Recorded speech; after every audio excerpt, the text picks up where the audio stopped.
Welcome, beekeepers, to our April interview of our expert. And this month, we've got the wonderful, very joyful Kim Townsend joining us. And I am so excited that you agreed to do this for us. I'm blushing. You said expert. I'm like, you must have the wrong channel, or this is a missed call or something. I'm like, expert. Who's she talking about? Well, I can tell you, having been in beekeeping for about a decade or so, when that term is attached to our name, we kind of do the same. But you know, if you've made it through a few years, you kind of are expert, right? Well, I guess there's that. That's true. If you've lost or cured a hive of something, you've got to be an expert. Oh, well, then I'm a pro. Yeah. Amen to that. Well, Kim, tell us a little bit about yourself. How did you get in beekeeping? What did you do before beekeeping? Oh my God. How much time do you have? I'm sorry. I have had, let me back up and say, I cannot tell you how many times I've been invited to talk to on career days to school, like recently. And the bitter irony is I don't have a job. I keep saying, you realize I don't have a career. I have never had a career. What I've done is dabble, and I've always admired people that have what I call texture to their lives. Because when I grew up, I always thought, you know, it was just kind of ingrained in you. You get a job, you work that job, you retire from that job 50 something years later, and they give you a gold watch, end of story, and you never call in sick, and all those things. It was just ingrained. You, by God, hang on to a job.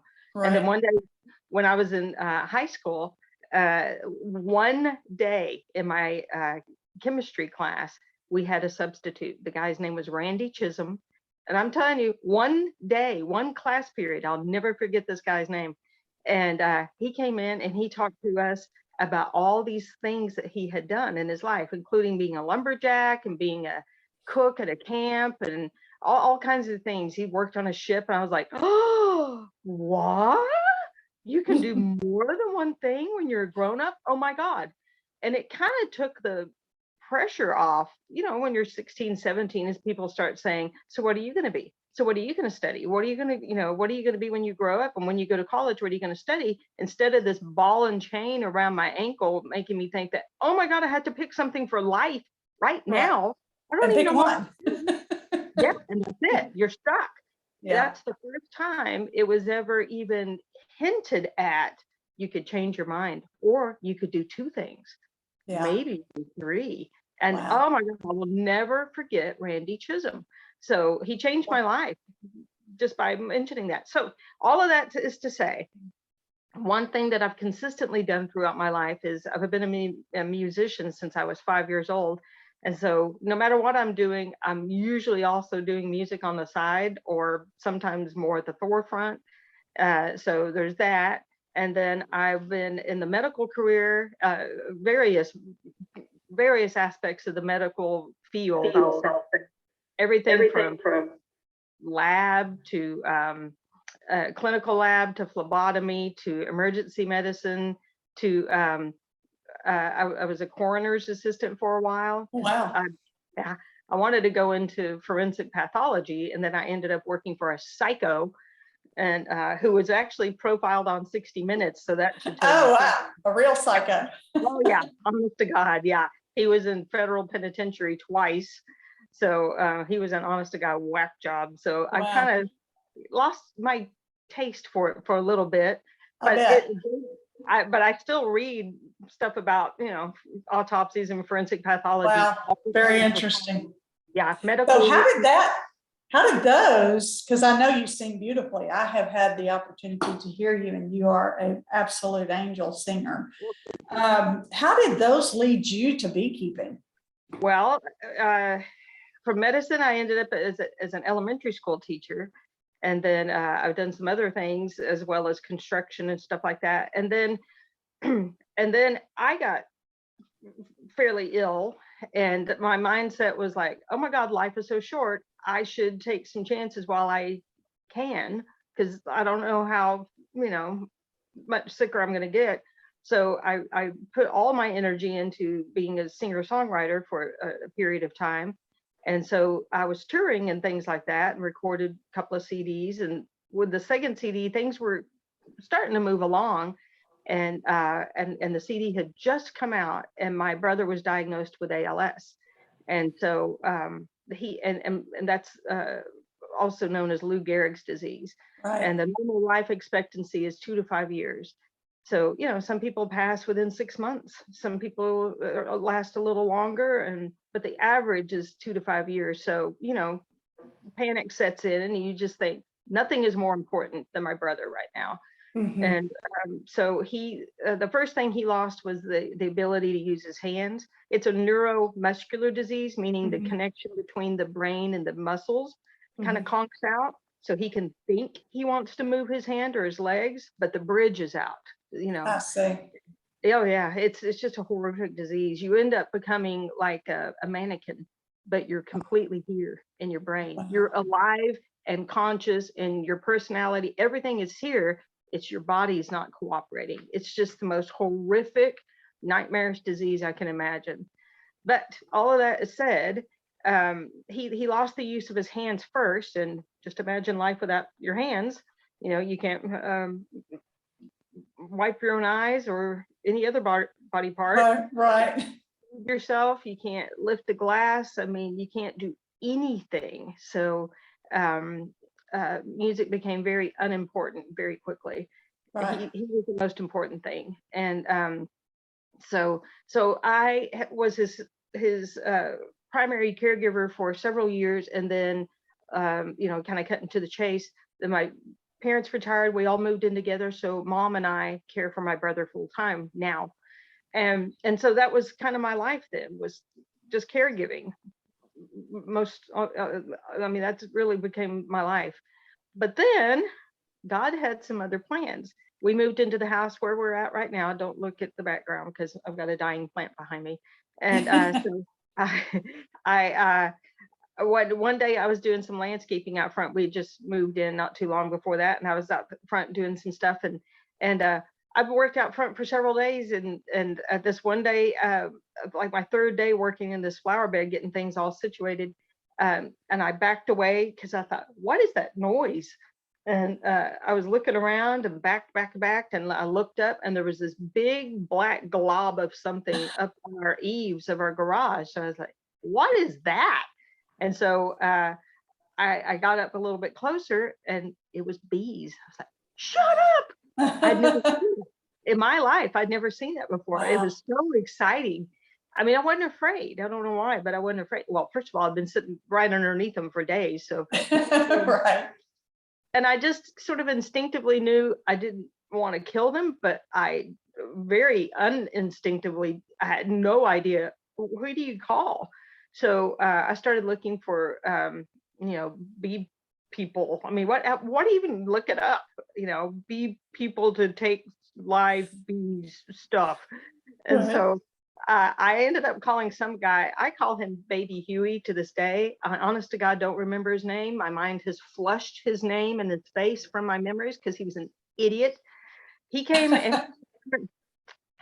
he borrowed my ladder, a hammer, crawled up there where the bees were, and started tapping around, and then started prying off the flashing.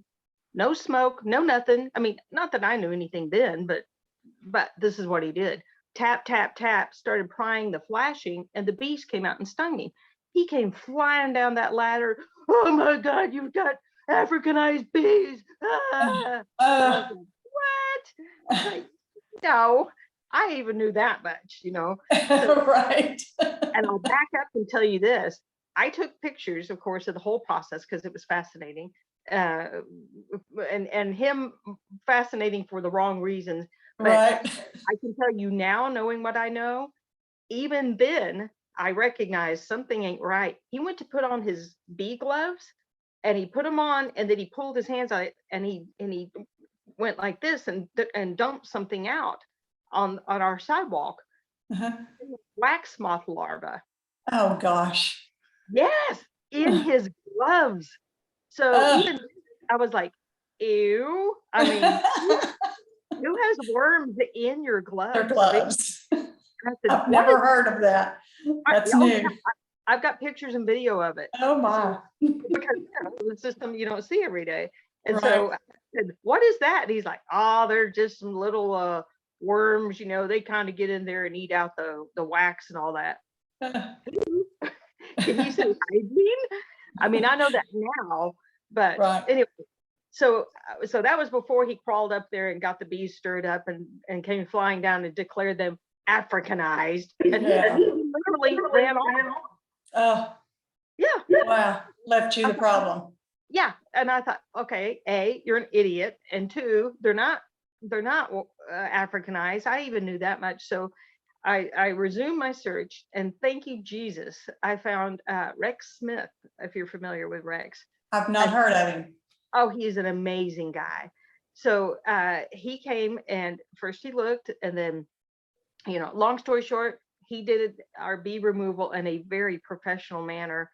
Plus, he educated me very quickly when I seen how much it was going to cost. He gave me a price, and I was like, "What?"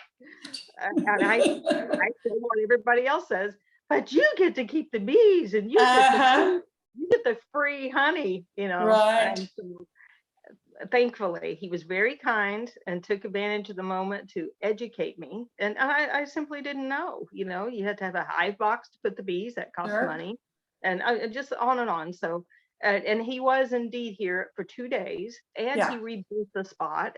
But he did a beautiful job, and he's since become both a mentor and a friend. And so while he was working, I was standing out there, and I have to say, I should have said this from the beginning. Honey has been my all-time favorite food since I was a kid. Wow. I have such great memories around honey toast to my grandfather, who passed away when I was young. But it's my all-time favorite food, next to black-eyed peas and jalapenos and green chilies and ice cream. But but not necessarily in that order. But I'd always thought it would be so cool to be a beekeeper. But I mean, how do you become a beekeeper? I mean, you have to be cool and smart and adventurous, and apparently you have to be born into it or know people, or there's a college for it. I mean, I didn't know. I just thought that's just this upper echelon, like right up there with astronauts. How do you do that?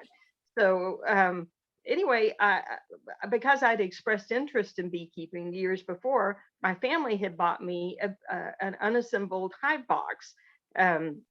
They didn't know anything more than I did.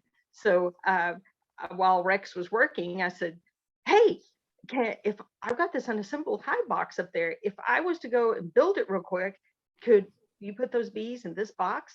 And he said, "Well, I could. However, these bees think that is home above our eaves, Right. Eaves." And so he said, their little GPS is pre-programmed.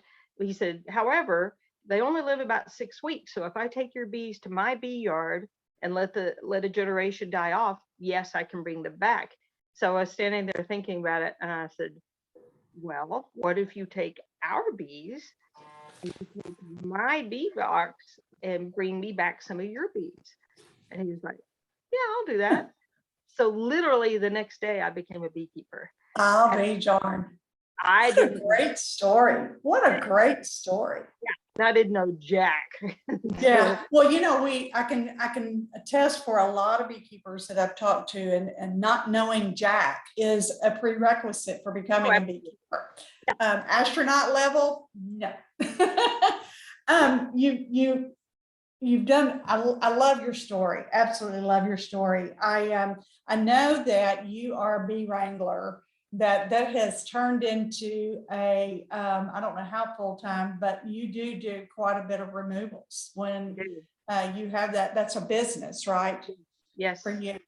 Yes. And there's a lot of folks, especially in our beginner class, which we do, now you're a part. I want to throw that little tidbit out there that for the Blue Ridge folks that are in the North Texas folks, if you want to see Kim in action, she's been doing a great job at teaching the beginner and intermediate class at the Blue Ridge location of Texas Bee Supply.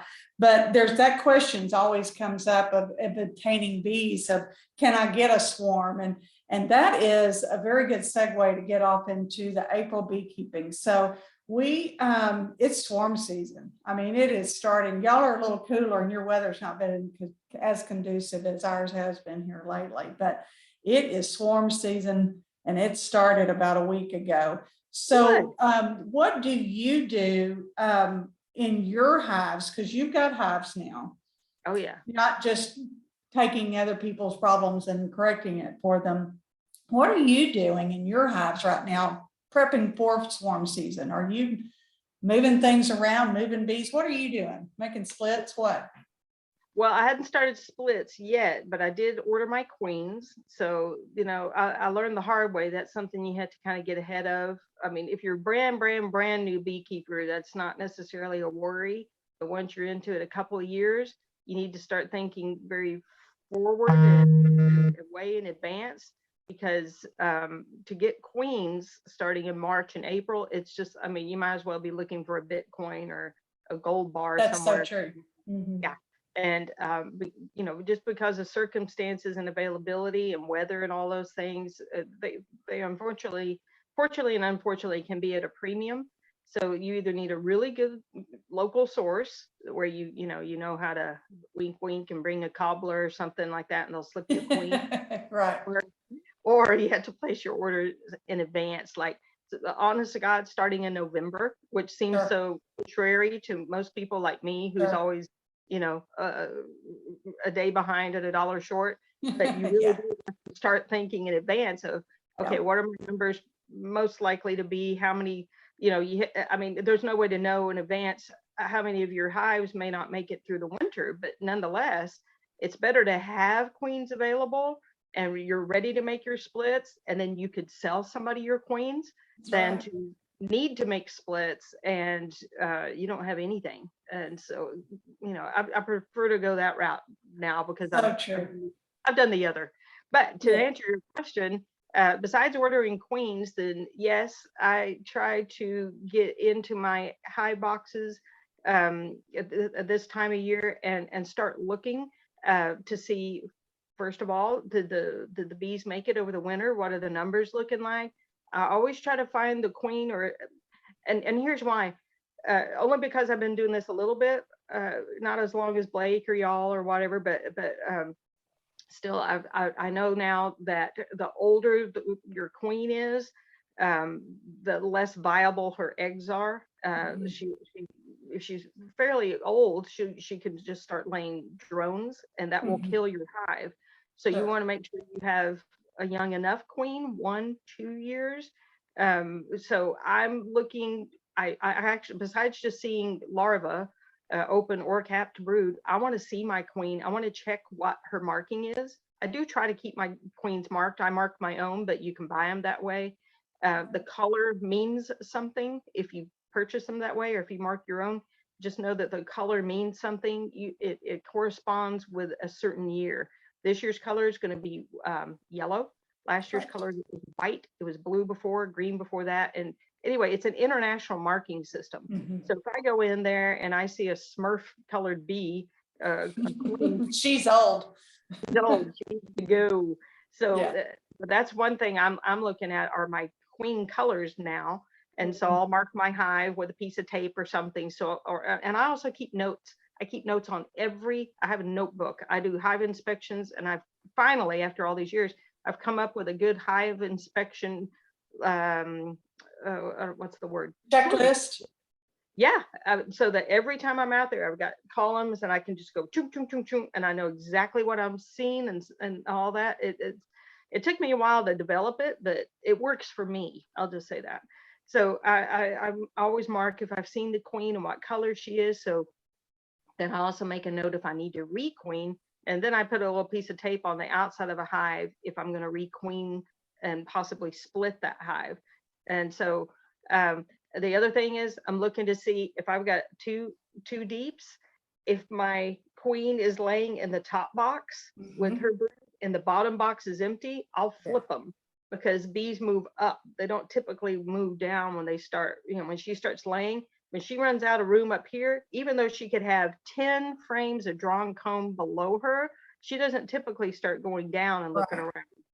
It is the weirdest thing. Bees are so fascinating with their Aren't behavior. they? Yes. So I'll flip the boxes. And two, I also go out there and see, is she honey bound, or maybe pollen bound is another way to think of it. If the bees are bringing in tons of food and they're filling in all of those cells with food, very quickly the queen runs out of places to lay an egg. And she's, her ovaries are kicking in, and she has the capacity to lay 2,000 to 2,500 eggs a day. Right. And if where she goes to squat, there's some pollen in there, or nectar, or capped honey, she's like, oh my God, she's desperate. I want to jump in there real quick, because you said something that really, I just for this issue, for the April issue, wrote an article about being pollen bound equal to being nectar or honey bound. We don't think about that in the concept of running out of space, but it is equally as detrimental, because, and maybe even more so, because bees will move nectar, they'll move honey, right? But they don't move compacted pollen. It's got the enzymes, and it's almost sticky, where I don't even think that it's possible for them. I guess they could if they really, really put their heads to it. But right. But you had hit a nail on the head. Being pollen bound, you need to watch and make sure they're not backfilling your brood nest with pollen. That was a very good point. I'm glad you brought that up. Well, it's true. And I just came across it, not this past week, but 2 weeks ago when I was out with some hives. We were out of town last week, but I ran into that over and over and over again. The queen had basically 2 frames, and everything else was filled with either capped honey or pollen. Wow. And then the box had nothing. And so I hate to rearrange God's work, but sometimes because we are managing them, and it's not, I mean, it's nature, but it's also managed nature. I think of it as like putting a dog in a kennel or a horse in a stall or a corral. You've limited their ability to take care of themselves in a natural way. And so by having frames in there, we are organizing the natural bee structure. So well, and responsibility, you are exactly right. We're beekeepers, not bee havers. And that's another point that's very, very good to make, is that when you adopted that animal husbandry of beekeeping, we think about nature, and we've had this discussion with some beekeepers, new beekeepers primarily, that bees in nature, well, they manage to take care of themselves. Well, yes, but can you see if they're overrun with Varroa and it's actually died from it? And they also have a free-for-all attitude. They can swarm at any time when they get backfilled. So we're not wanting that to happen. We're wanting to not take, we want to keep that hive home, not hive away. So very, very good points to bring up. How do you address, speaking of Varroa, how do you address Varroa mites? And is that something that you mechanically deal with? Or are you all in or organic? Where are you kind of all over the place, kind of like we are? Yeah, well, I don't want to invite the ire of folks, because I don't know that it's necessarily a one or the other, a partisan issue. We'll call it the Varroa partisan issue. To treat. So true. And I'm sort of in the, on the independent, shall we say? I'm a master gardener and master beekeeper, and I'm personally, and for so many reasons in my own personal life, my brother's life, and all that stuff, I'm not inclined to do things of a chemical or synthetic nature. That's me. I have Lyme disease, and so I've had to deal with a lot of issues when it comes to chemicals and medicines. Exposing you, right. Yeah, and so I try to go a more organic way. I'm not saying I'm against anything, and I'm going to argue against, if anybody wants to use vapors and drips and strips, and more power to you. I have no qualms with anybody. And so I hope folks would be as respectful of my own personal beekeeping management techniques. I try to follow the IPM pyramid, the integrated pest management pyramid.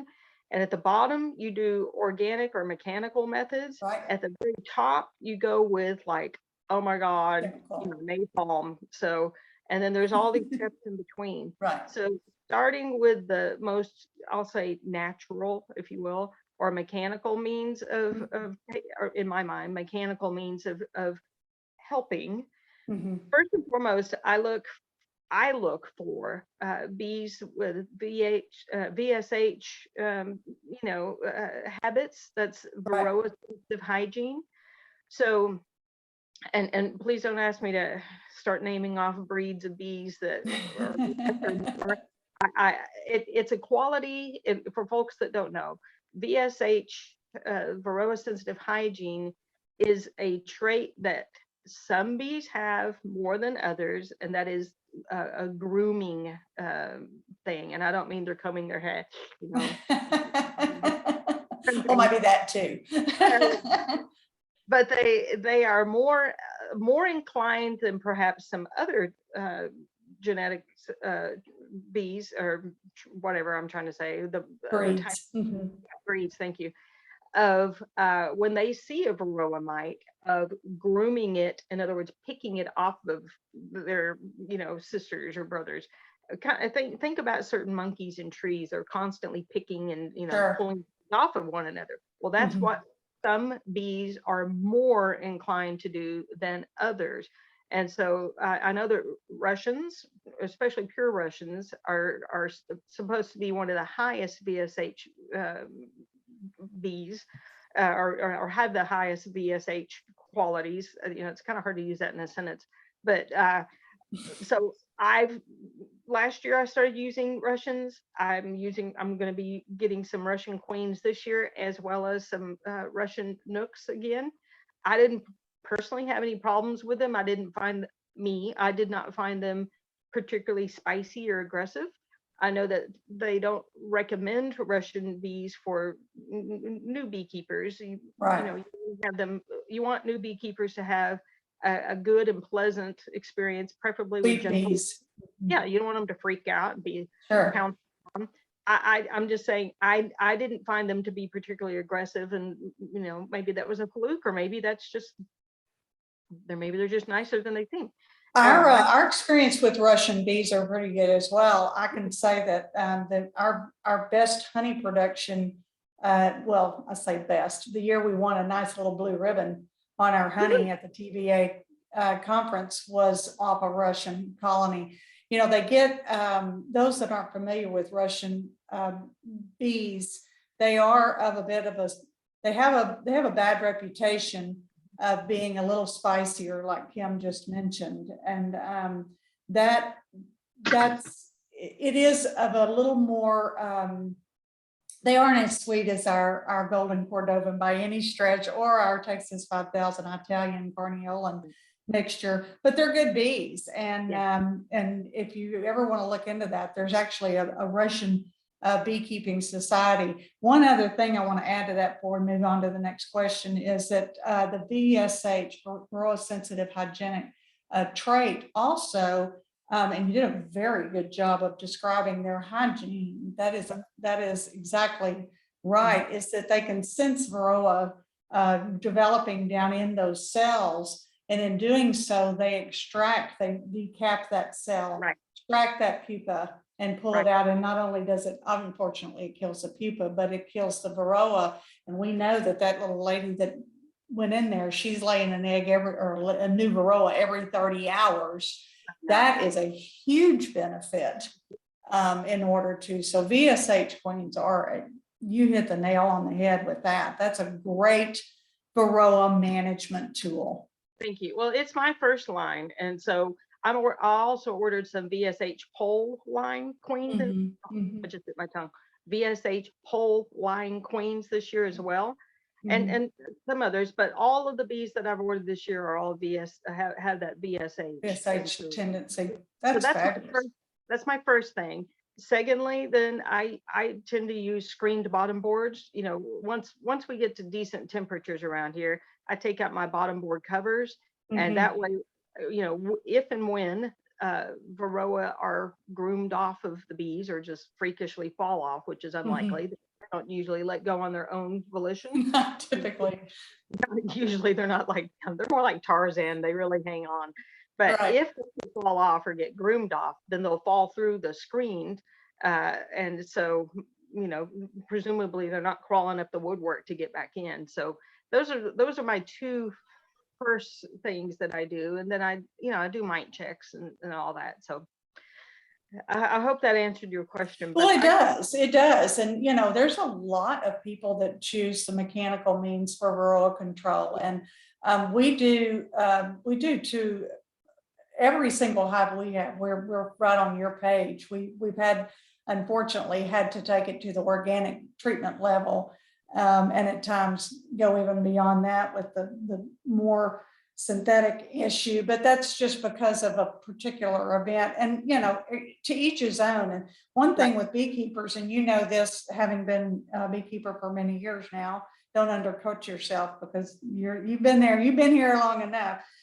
Is that we all are entitled to our own opinion about what we're doing.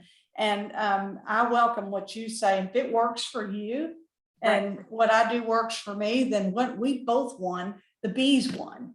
You know, that's what our goal is, right? We're wanting the bees to win and for our bees to stay alive and healthy and thrive and to perpetuate the species without filling the trees full of bees.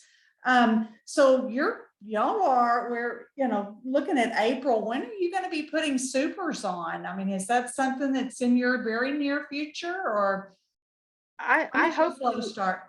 Once you know, and that's a great question. I'm mortified to say that I kind of listen to what Blake and other people say that the honey flows on. I'm like, oh, hey, the honey flows on. Don't be mortified. We're counting on you wanting to hear that. So I'm not super savvy about that, unfortunately. But that said, I try to put my supers on no later than the mid-April, personally. So I'm getting equipment ready at this time of year. I'm a little bit behind at this particular moment, but that's what I'm working on. This is going to be, I hope, when I go look, this will probably be my first year to actually, shockingly, have supers with, dare I say it, actual drawn comb and I can put onto my hives. Thank you. Thank you very much. Thank you. I know your joy. For new beekeepers, when you get there, it's like, can we all have a party? I thought these last 2 years I was going to have that, and wax moths ended up in what I consider to be very secure and sealed up supers. They got in there. Those little Houdinis are the bane of my existence. I've cleaned up more wax moth frames from storage. Storage. Yes. Gosh. So this year, in addition to doing things a little bit differently, one thing I did was I used it's something you mix in with water and then you spray it on your frames and then you wrap it. There's a word for it, and it used to be used here in the U.S. and then it was banned and it was available in Europe, but now it's back. And I want to say it's Bacillus something or other. Okay. I'll tell you what, look it up and I'll put it in the write-up introducing this this interview, because everybody would love to hear. We'd love to hear that. Yeah, drawn comb to start super season is unbelievably a bonus to, I know. Well, for those that don't know, that's the key to getting a major honey crop, because bees process what they bring in, and that's excreted through their wax glands, those 8 little wax glands on their tail end there.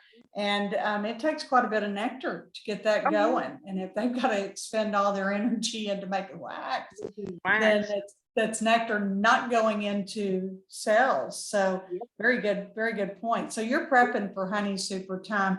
When do y'all usually, well, how long is your nectar flow? Do you know right offhand? I don't. Again, those are the things, that kind of information, along with how many times a bee's wings flap during a minute. I'm horrible. It's 11,400 times. Just put that in your hat. That really gets me a bonus for beekeeping, right? To know that. That's called information that's no good to anybody. It's a fun fact. Well, and I need to remind everybody, you're northeast Texas, northeast Texas. We're southeast Texas, and our nectar flow, typically we're putting on supers about the same time you are, at mid-April, but then by 4th of July, we're done, stick a fork in me, we're done. Just don't get much after that.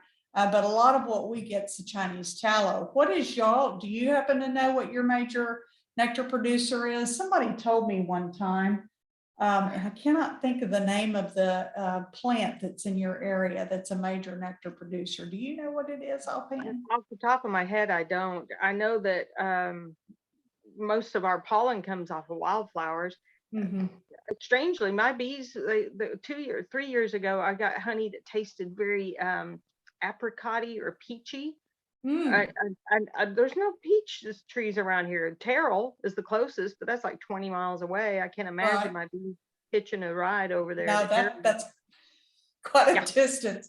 Probably not. That may be that indigenous flower that I'm thinking of. It's a tall growing, and I cannot, and I'm fortunate for our listeners. We'll try to get the names of those. One thing about beekeeping is that we're probably more focused on our bees' health and getting them through different events than we are the names of flowers. Right? Amen to that. For a minute, I didn't say I'm a master gardener, since I can't recall the name of the We won't hold that against you, I promise. So in closing, go ahead. Do y'all have an issue with the snow on the prairie there? Like we not some, but not as much as if you go just a bit to the west of us, over in Grimes County and over towards Brenham and so forth.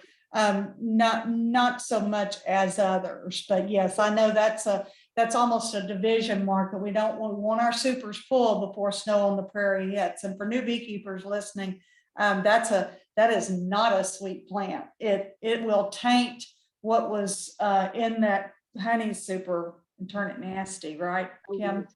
Yeah, and that's something I had to learn. I thought you could get, when I first started, well, let me back up and say, I had this very idealistic, romantic view of beekeepers. I thought you wear white and you would make that, ow, I bit my tongue again, a single of a box, and you get honey every day. Yeah. Yes, it's our grandiose plan. I had to learn the hard way that we in this area, like Chari said, I'm just outside of where am I outside of? I'm outside of Dallas, so I'm in North Texas. But we have to harvest our honey before this snow on the prairie blooms. So everybody's like panicking, watching for it to see it growing.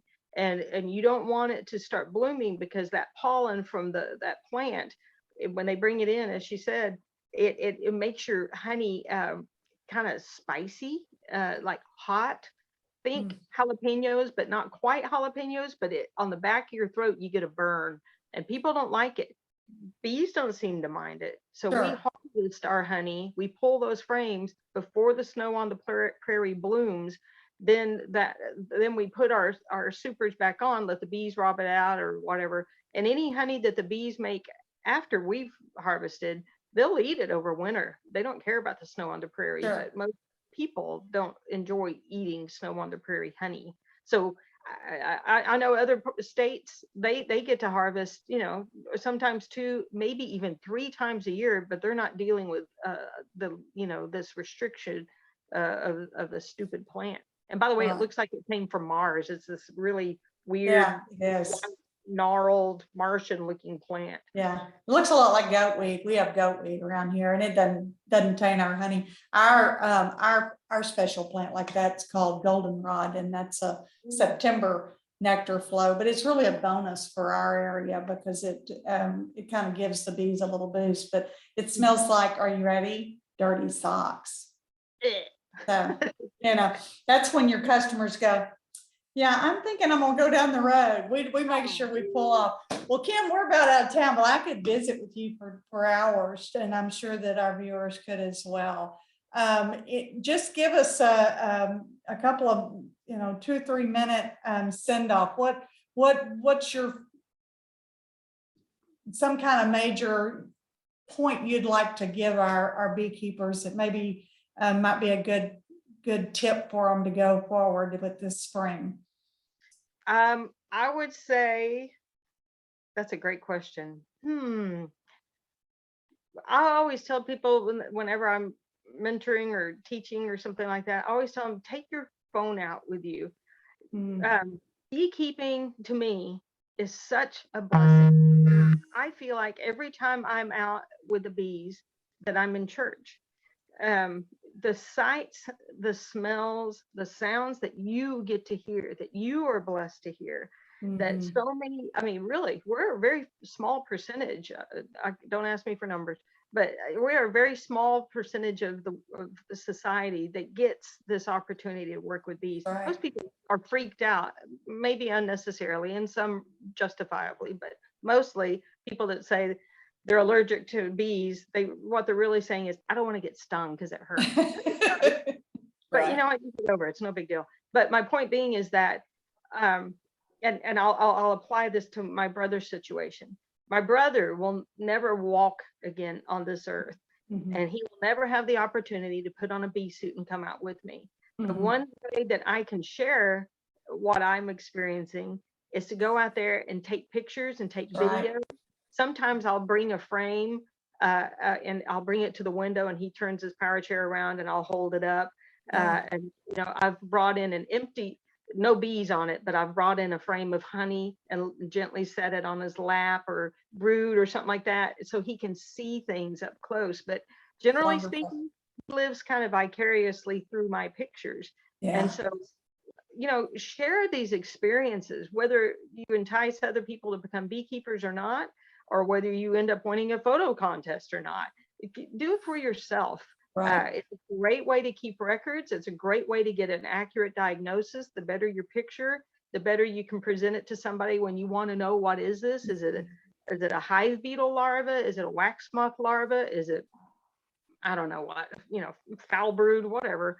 But it's a great way to capture a memory, a moment, and you know what? And if you take some really good pictures, it makes great artwork for your home. It's just so true. Some people make money off of them, and some of those pictures end up on the cover of Texas Bee Supply Monthly Magazine. That's right, they do.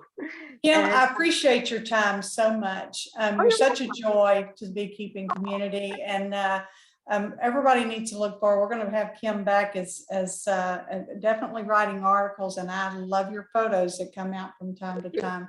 But thanks for fun. The bees are so cute. They are so cute. They are so fun. I just hope everybody has a ball and just really enjoys it, and I don't know. It's just a blessing. It really is. It is. It changed Thanks, my life. Kim. Do it. Thank you so much for your time, and we appreciate you, and we hope everybody enjoyed what Kim had to say, and we'll see you next month. Thanks, y'all.